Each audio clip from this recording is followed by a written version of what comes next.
यहाँ पे हम देखेंगे कि एप्लीकेशन लोड बैलेंसर, जिसको हम ALB भी बोल देते हैं, और उसको कैसे इम्प्लीमेंट करना है हम बिल्कुल स्टेप बाय स्टेप देखेंगे। बट सबसे पहले हमें ये समझने की ज़रूरत है कि भी लोड बैलेंसर होता क्या है, ये क्यों इसकी ज़रूरत है, और किस किस टाइप के लोड बैलेंसर है, और क्या स्ट्रेटजीज़ होती हैं कि जब लोड बैलेंसर वर्क करता है तो वो किन किन स्ट्रेटजीज़ पे काम करता है। उसमें से हम कुछ स्ट्रेटजीज़ को डिस्कस करके देखेंगे। तो सबसे पहले हमें देखना पड़ेगा कि लोड बैलेंसर हम यूज़ क्यों करते हैं।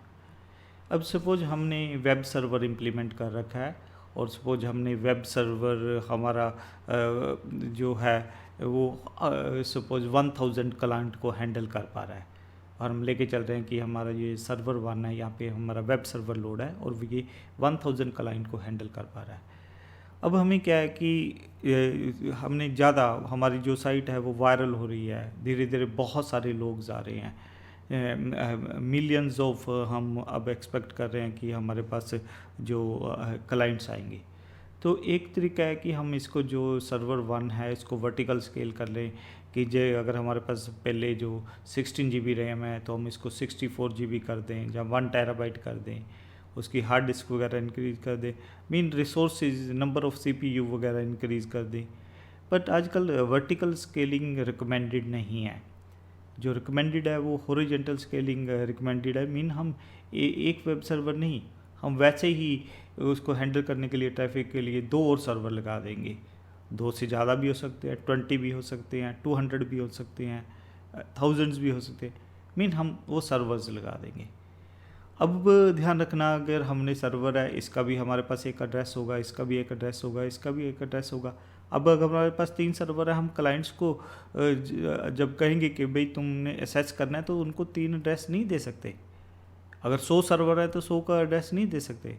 तो हमें क्या चाहिए, इनके आगे कोई डिवाइस चाहिए, ताकि, और उस डिवाइस की एक क्या यूनिक प्रॉपर्टी होनी चाहिए कि उसको पास एक एड्रेस होना चाहिए, कि जैसे क्लाइंट हमने कुछ एड्रेस एडवर्टाइजमेंट करना है तो हम ये लोड बैलेंसर का एड्रेस एडवर्टाइजमेंट करेंगे, ये जो डिवाइस है इसका एड्रेस एडवर्टाइजमेंट करेंगे।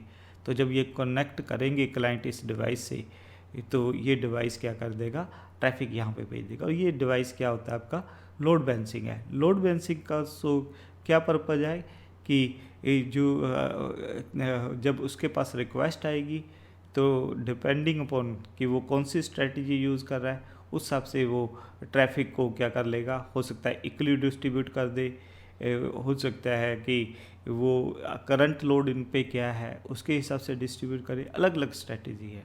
तो लोड बैलेंसर जो है आपका, जब बहुत ज़्यादा ट्रैफिक है उसको बैक एंड्स के जो सर्वर हैं उनकी तरफ प्रॉपरली भेजने के काम आता है। अब लोड बैलेंसर आपका किस किस टाइप का हो सकता है, क्या क्या स्ट्रैटेजी वो यूज़ कर सकता है।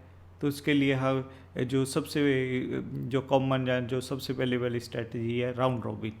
इसको समझाने के लिए हम यहाँ पे शो कर रहे हैं कि हमारे पास 2 वेब सर्वर हैं, Apache web server 1, Apache web server 2।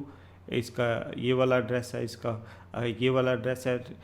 As such हमारे पास यहाँ पे हमने एक लोड बैलेंसर है एज सच शो कर रहा है। ध्यान रखना, लोड बैलेंसर का अपना एक एड्रेस होगा, जिसको हम कई बार वर्चुअल आईपी भी बोल देते हैं। इस केस में हमने जस्ट शो करने के लिए क्या कर रखा है, ये हमने यहाँ पे प्राइवेट एड्रेस ही शो किए हैं, पर रियल में आपके पास ये जो सारे सर्वर्स वगैरह हैं, लोड बैलेंसर हैं, इनके क्या होंगे, रियल जिसको हम पब्लिक एड्रेसेस बोलते हैं, वो वाले एड्रेसेस होंगे। अब हमने क्या करना है, जब क्लाइंट रिक्वेस्ट करेगा, अगर हम राउंड रॉबिन स्ट्रैटेजी यूज़ कर रहे हैं, तो अगर जो पहली रिक्वेस्ट है तो वो कहाँ जाएगी, इसके पास जाएगी। सेकंड रिक्वेस्ट आपकी क्या जाएगी, इसके पास जाएगी। ये हमारी क्या हो जाती है, राउंड रॉबिन होती है। एक हमारे पास रैंडम भी होती है। रैंडम में क्या है कि हो सकता है पहली रिक्वेस्ट इधर जाए। सपोज हम मान रहे हैं कि पहली रिक्वेस्ट इधर जा रही है, तो हो सकता है सेकंड भी इधर जाए, थर्ड इधर जाए, फोर्थ इधर जाए, रैंडम डिफरेंट। तो यहाँ पे राउंड रॉबिन क्या होगा, ये यहाँ आएगी रिक्वेस्ट, फिर ये वाली यहाँ जाएगी, फिर थर्ड रिक्वेस्ट यहाँ पे आएगी।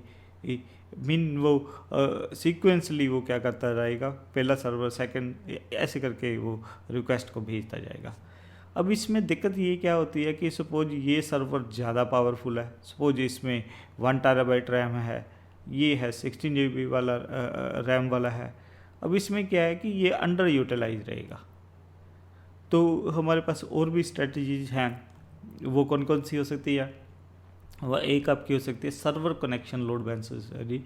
इसमें क्या होता है कि अगेन हम यहाँ पे लेके चल रहे हैं कि हमारे पास एक सर्वर यहाँ पे है, एक सर्वर यहाँ पे है। तो यहाँ पे ऑलरेडी हमारे पास लेके चल रहे हैं कि हमारे पास 10 क्लाइंट पहले ही कनेक्टेड है और यहाँ पे भी 30 कनेक्टेड है।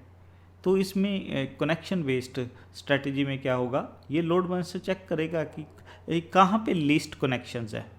तो इस केस में हमारे जो लीस्ट कनेक्शन वो यहाँ पे है, तो अब जो अगली रिक्वेस्ट आएगी वो क्या करेगा, यहाँ भेजेगा।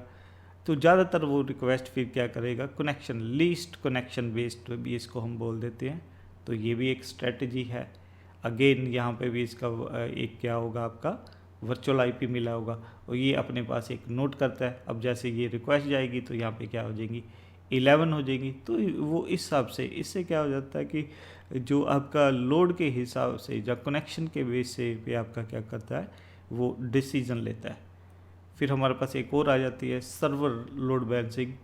इसमें क्या है कि हम इस पे अभी सीपीयू पे कितना लोड है उसको कैलकुलेट कर लेते हैं। सपोज हम लेके चल रहे हैं कि इसमें 35% लोड है, इसमें हमारे पास जो लोड है वो 15% लोड है।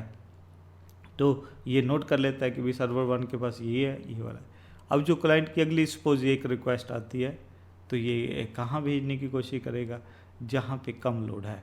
तो इस हिसाब से ये अलग अलग लोड बैलेंसिंग स्ट्रेटजी काम करती है। तो हम इसको एक्सपेरिमेंट के लिए क्या कर रहे हैं, जैसे यहाँ पे जो लैब है इसमें हमने कितने सर्वर शो किए हुए हैं।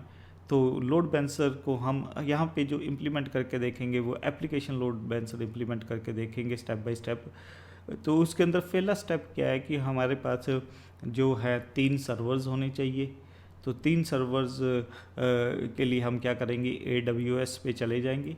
AWS पे जाके हम क्या करेंगे, 3 वर्चुअल मशीन्स जिसको हम इंस्टांसेस बोल देते हैं वो बनाएंगे और उन पे क्या करेंगे, हम वेबसाइट लॉन्च करेंगे। हालांकि रियल में क्या होता है कि ये तीनों वेब सर्वर जो होंगे वो सेम डाटा ही सप्लाई करेंगे क्लाइंट्स को।